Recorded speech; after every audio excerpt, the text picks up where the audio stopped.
Əgər övladınızın nitqində gerilik müşahidə edirsinizsə, dediyiniz sözləri mənasız şəkildə təkrarlayırsa, yeni məkanlarda dayanmadan ağlayırsa, fırlanan, dönən əşyalara uzun müddət baxmağa meyillidirsə, göz kontaktı qurmursa, ünsiyyətdən qaçırsa, səbəbsiz yerə ağlayır və ya gülürsə, Narınc Psixologiya Mərkəzinə gələrək övladınızı autizm şiddətinin ölçülməsi testindən keçirə bilərsiniz.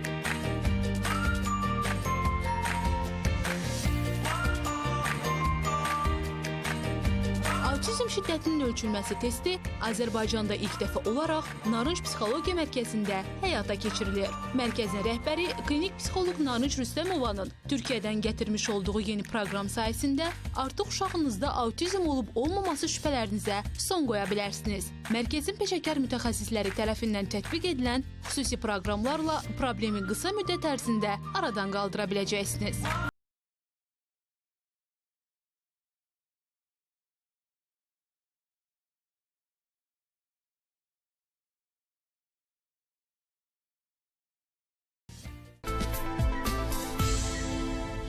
Narınc Psixologiya Mərkəzinin Həsən Əliyev filialının icraçı direktoru, psixoloq Aydan Nəzərova studiyamızın qonağıdır. Aydan xanım, xoş gördük sizi. Xoş gördük. Studiyamıza xoş gəlmişsiniz.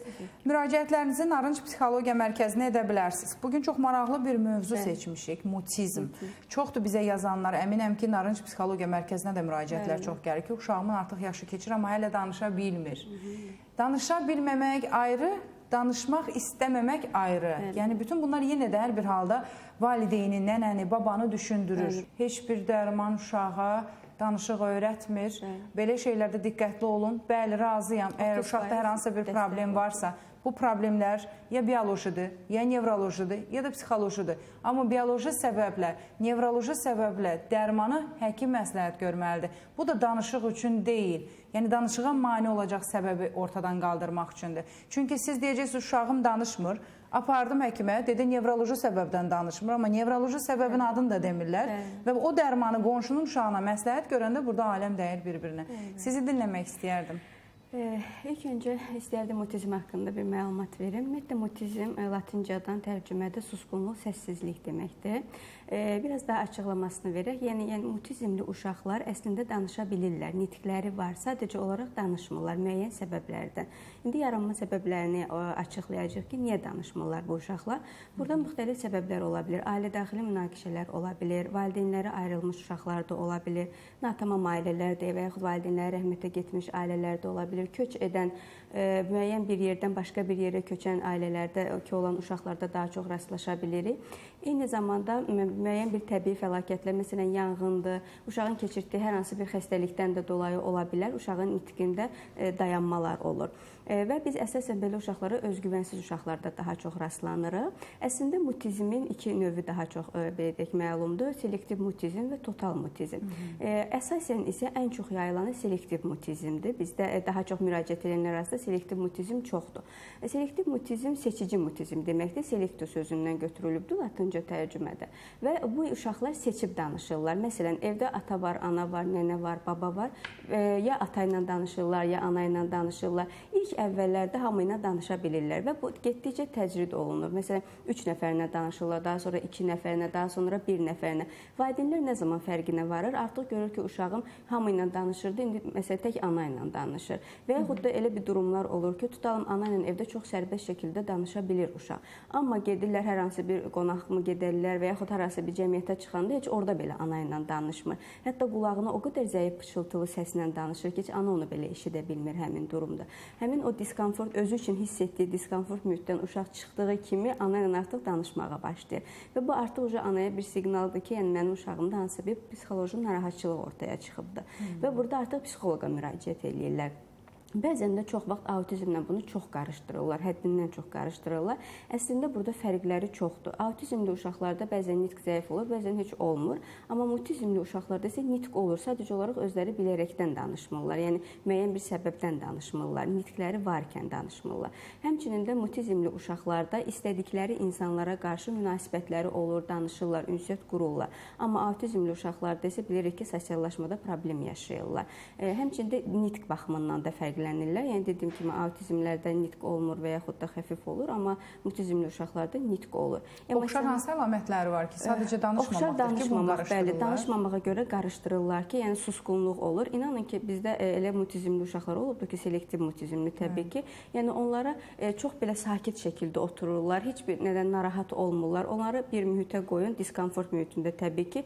Yəni onları belə deyir, ətini qopartsam belə danışmayacaq. Çox sakit qalırlar. Heç nə reaksiya vermirlər, heç göz təması belə qurmurlar. Bəli, göz təması belə qurmurlar, reaksiya vermirlər. Onlara məsələn salam verənə, adın nədir, necəsən deyənə heç baxmırlar da. Ona görə də bunları autizmli uşaqlarla çox qarışdırırlar. Yəni bildiyimiz kimi autizmli uşaqlarda da göz təması zəif olur və yaxud da ki olmur, nitqləri zəif olur və yaxud da ki olmur, emosional ünsiyyətə girməkdə çətinlik çəkilir. Ona görə bu sferada qarışdırırlar mutizmlə autizmi. Yəni biz hər zaman valideynlərə vurğuluq ki, yaxşı olardı ki, mütəxəssis dəstəyi alsınlar ki, yəni o ayrıcalıq təşkil etsin. Bəzən biz autizmli uşaqlarda belə selektiv mutizmə rastlanırıq. Yəni elə istisnalarımız da olur bizim. Aydan xanım, qarışdırmaq doğru deyil. Haqqı da yoxdur qarışdırmağa. Uşaqdır, canlı varlıqdır. Sən bugün mutizmə, autizm deyərsən, autizm kimi müalicəyə başlayarsan, müdaxilələrə başlayarsan. Eyni ilə də ailənin psixologiyasını düşün. Bəli.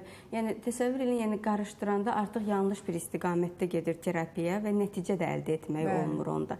Və mən sizə bir nüansı da vurğulayım. Bəzən mutizmlər, yəni sadaladığımız hər hansı bir sosial problemlərdən yox, müəyyən bir psixiatrik problemlərdən də ortaya çıxa bilər. Əgər genetikada hər hansı bir psixiatrik sorun varsa, yəni belə deyək, obsessiv-kompulsiv pozuntusu olan insan varsa, özünə qapanan insanlar varsa, susqun qalan insanlar varsa, çəkingənlik varsa, artıq uşaqda da özünü göstərə bilir. İnanın ki, ilk başda deyənə ailədən gəlir problem. Bizdə elə analarımız var ki, özü sakitdir, ana sakit danışmır, səssizdir, özünə qapanıqdır və evdə də daha çox ana ilə zaman keçirən uşaqlarda biz mutizmə çox rastlanırıq. Çünki ünsiyyətə girməkdə çətinlik çəkirlər. Və yaxud da ki, elə uşaqlarımız olur ki, bizdə avtoritar ailə modeli var, yəni daha çox avtoritarlıq hökm sürür uşaqların üstündə və mən dediyim olacaq, mən dedim oturacaqsa, mən dedim danışacaqsa və belə olanda uşaqlar artıq özlərini yetərsiz hiss edirlər və düşünür ki, mən nə danışıramsa səhv danışıram.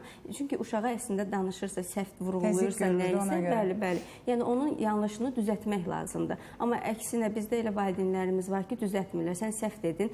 Səhv demək düzgün deyil. Sən doğru demədin deməlidir ki, yəni uşaq artıq özündə mənfi anlayış hiss etməsin. Və sən səhv dedin, düşünür ki, mən yanlışam, mən səhvəm, mən heç bir şey bacarmıram, mən yetərsizəm, artıq özünə qapanmağa doğru gedir və indi vurğularsınız ki, bu bütün uşaqlardan mı olur? Xeyr. Özgüvəni aşağı olan uşaqlarda, stresə davamsız olan uşaqlarda biz buna daha çox rastlanırıq ki, özlərini yetərsiz hiss edib özünə qapanma halları baş verir. Və biz korreksiya edəndə də biz bunları araşdırırıq. Təbii ki, bunu korreksiya edən mütəxəssis ailə terapisti də eyni zamanda olmalıdır ki, çünki ailədən daha çox qaynaqlanan bir səbəbdən ortaya çıxır bu. Ona görə də müdaxilələri düzgün şəkildə etmək lazım. Mənə maraqlandıran bilsiniz nədir? Bir çox psixoloji mərkəzlərdə baxıram ki, cavan qızlar işləyir. Ailəli olmayan insan, yəni inciməsinlər, bu bir həqiqətdir. Biz niyə həkimlərə etibar eləmirik əməliyyatı? Deyirik, praktikası var, bu əməliyyatı eləyib, kimə eləyib? Nömrəsini ver, baxım görüm, ölüb qalıb, necədir? Praktika, təcrübə. Bəli, əlbəttə ki.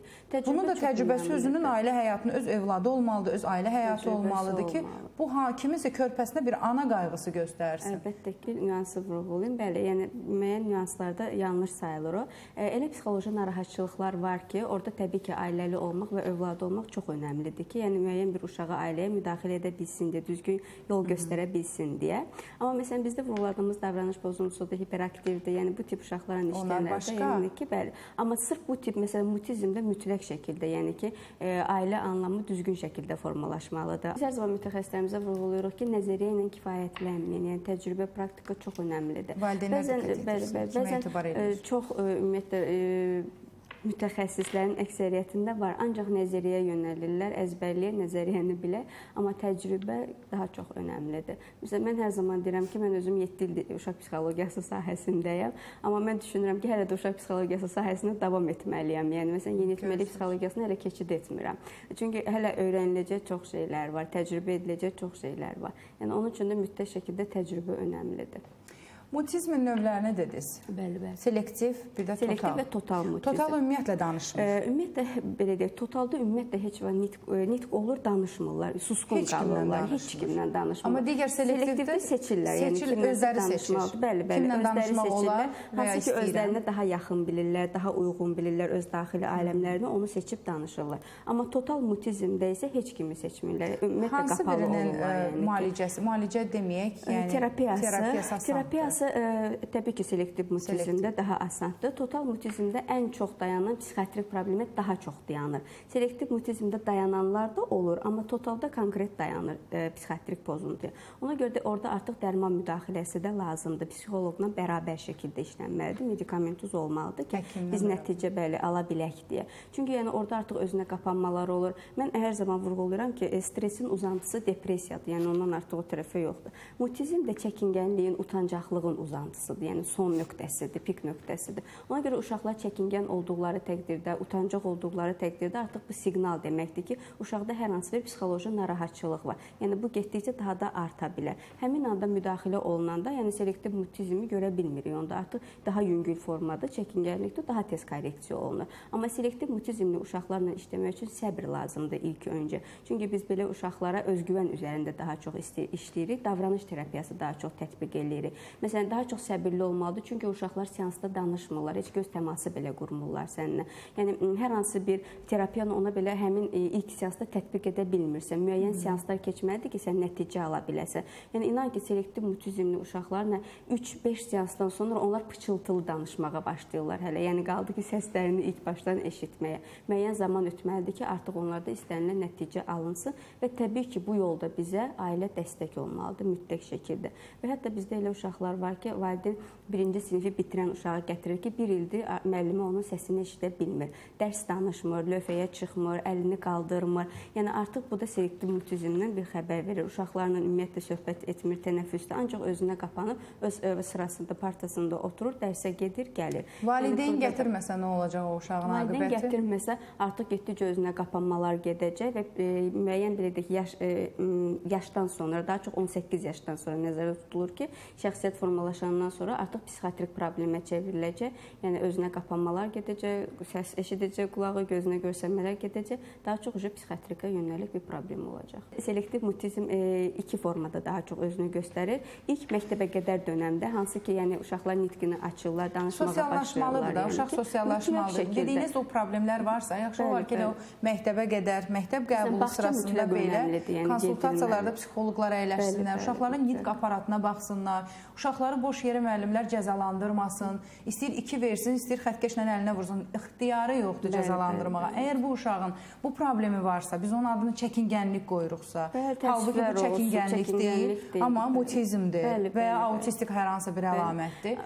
Bunu əvvəlcədən aşkarlayıb terapiya keçsələr, heç uşaqlar məktəbdə 2 də almaz, xəttkeşlə də vurulmaz, küncə də qoyulmaz. Bu da psixoloji travmadır. Məktəbə olan, bilirsiniz, antipatiyanı yaradır uşaqlar. Və valideynlər düşünür ki, mənim uşağım həmin məktəbi istəmir, həmin müəlliməni istəmir. Başlayırlar məktəb dəyişməyə, müəllimə dəyişməyə. Mən sizə xəttkeşlə vursam istəyirsiniz məni? Açıq deyin də, hələ bu yaşa gəlib çatmışıq. Təsəvvür edin, mən xəttkeşlə sizə vururam. Bir də bu uşaqdır. Hələ məktəb, müəllim, uşaqlarla dostluq anlayışı yoxdur. O uşaqlardan ziyadə müəllimlə də dost olmalıdır. Məktəbə gedir, bir neçə saat məktəbdə olur. Yəni ən çox zamanı valideynlə keçirir. Ona görə biz valideynə daha çox yüklənirik ki, çünki valideyn daha çox diqqətli olmalıdır o sahədə.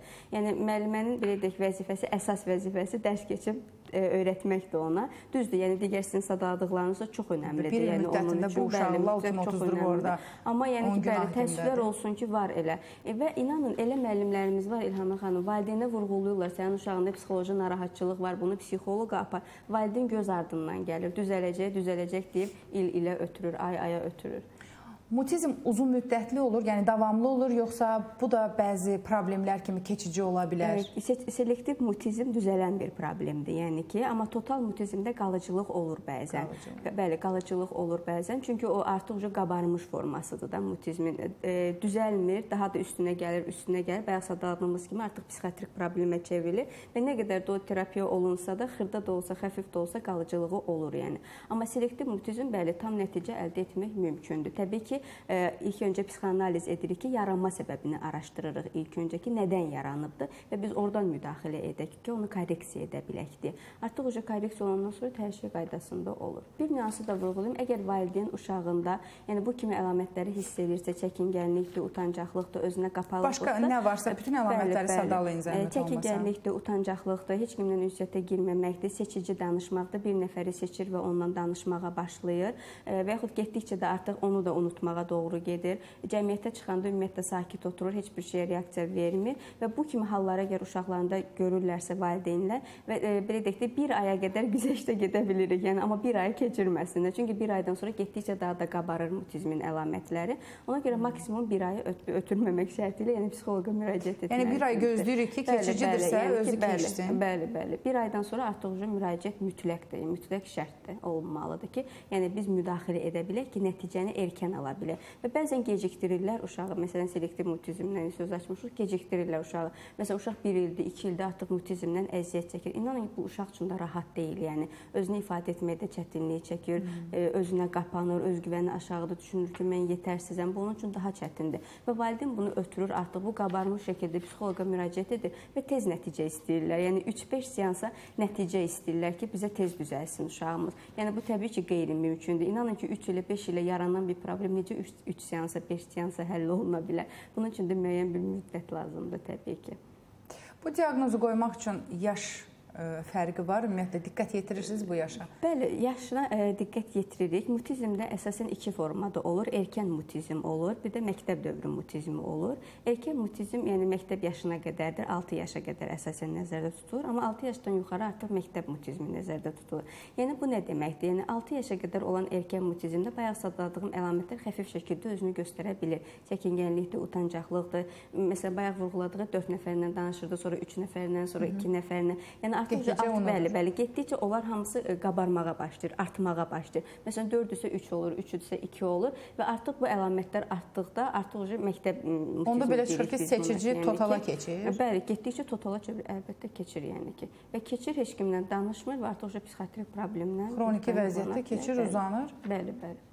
Siz ona görə soruşursunuz, neçə vaxtı bu vəziyyətdədir, 6-7 ayın üstündədirsə, bu artıq total hamısını biz soruşuruq. Hər birini ki, məsələn, kimlərlə danışır, neçə müddətdir belədir, harada daha çox özünü göstərir, evdə necədir. Hətta elə uşaqlar var ki, evdə inanın ki, evi dağıdırlar. Yəni, heç demərsən ki, evdə bu uşaq mutizmdir. Amma harasa bir cəmiyyətə çıxır, fərq etməz onun üçün. Yəni, onun üçün yad mühit hesab olunur. Özünü orada diskomfort hiss eləyir. Düşünür ki, burada mən danışsam, yəni ki, yox, bu normal deyil, təbii ki, bu da normal deyil. Düşünür ki, mən orada danışsam, mənə güləcəklər, məni lağa qoyacaqlar. Yox, yəni ki, ümumiyyətlə özünə qapanmasın da, ən azından ondan soruşanda adın nədir, neçə yaşın var, cavab versin. O həddə qapanır yəni. Bəli, yəni o həddə qapanır və valideyn özü də belə deyək də çaşbaş qalır ki, uşaq evdə daha yaxşıdır, deyirdi, gülürdü, indi gəlmişik burada uşaqda olmamaqdır. Gətirdin mi dünyaya o zaman arxasınca qaç, yedizdir, geyindir, bütün ehtiyaclarını ödə, hətta işdə pul qazan, gələcəyini təmin elə. Hər zaman vurğulayıram ki, valideynlik, yəni ata-ana olmaq 24 saat heç bir fasiləsi olmayan bir peşədir. Yəni əslində heç bir məzuniyyəti yoxdur valideynliyin. Yəni ona görə də mütləq şəkildə diqqətli olmaq lazımdır və biz hər zaman belə bir zarafatımız var ki, siz necə ki valideyn olmaqdan çox da məmnun deyilsiniz, uşaq da uşaq olmaqdan məmnun deyil. Yəni o da istəyir ki, bir an öncə böyüsün ki, yəni özünü tam şəkildə formalaşdırıb ortaya qoya bilsin deyə öz istəklərini, bacarıqlarını. Kəkələmə yarada bilərmi? Məsəl üçün bizdə nitq aparatında da problem olur bu uşaqlarda. Olur, öz fikrini ifadə edə bilmədiyi sırada kəkələməsi yarana bilər. Kəkələmə yarada bilmir, kəkələyən uşaqlar mutizm ola bilirlər. Tam tərsi. Bəli. Çünki kəkələdiyi üçün və yaxud da ki, nitqində hər hansı bir səs qüsuru olduğu üçün susmağı tərcih edir. Bəli, danışmaqdansa susmağı tərcih edir və bəzən kəkələyən uşaqlar riyaziyyata və yaxud kimyaya daha çox üstünlük verirlər. Onlar danışdırmasınlar deyə. Və danışmadıqca da artıq o mühitə öyrəşir, adaptiv olur və daha da artıq danışmamağı özünə yaxşı bir yol kimi seçir ki, mən danışmıram artıq, bu rahatdır. Yaranma səbəbləri də yenə də psixi travmada dayandı. Bəli, yəni psixiatrik problemlər ola bilir, bayaq sadalımız kimi ailə daxili problemlər ola bilir, natamam ailələrdə ola bilir və yaxud sevdiyi bir insanı itirəndən sonra ola bilir və yaxud gözünün qabağında hər hansı bir hadisə baş verirsə, qəza baş verirsə, hətta bizdə bir uşaq var idi, gözünün qarşısında anasını maşın vurmuşdu və rəhmətə getmişdi orada. Uşaq ondan sonra özünə qapanmışdı və həmin anda hamının başı yas mərasiminə qarşı uşağa çox fikir verən olmamışdı, amma müəyyən müddət sonra görüblər ki, bu uşaq danışırdı, ünsiyyətə girirdi, indi özünə qapanırdı. Ümumiyyətlə, nənə ilə daha çox ünsiyyətə girirdi, o da getdikcə azalmağa doğru gedir və təbii ki, o da artıq psixoloqa müraciət etmişdilər. Biz müdaxilə etdik və korreksiyasını etdik. Yəni, yaxşı olardı ki, bu kimi hallar baş verəndə gözləməyin uşaq özünə qapansın. İlk başdan psixoloqa müraciət edin ki, artıq o hallar özünü biruzə verməsin. Sizin qəbulunuza, yəni psixoloq yanına gətirəndə birinci həkimə göstərişdi, yoxsa? Yox, ilk öncə biz müayinədən keçiririk, səbəbini araşdırırıq ki, nədən dolayı bu mutizm olubdur və yaxud mutizmin hansı növüdür, hansı mərhələsindədir. Ondan sonra əgər biz ehtiyac duyduğumuz təqdirdə təbii ki, yəni medikamentoza yönləndiririk. Hər bir halda baş beynin ağır zədələnməsi varsa, beyin daxili təzyiq və s. bütün bunları elə həkimin müayinəsindən sonra Onlarda yəni beyin daxili təzyiq gəlsələr daha məsləhətlidir. Yenə də təşəkkür edirəm gəldiyinizə görə, minnətdaram. Xatırladım, Narınc Psixologiya Mərkəzinin Həsən Əliyev filialının icraçı direktoru, psixoloq Aydan Nəzərova studiyamızın qonağı idi. Xoş oldu sizinlə görüş. Müraciətlərinizi Narınc Psixologiya Mərkəzinə edə bilərsiniz.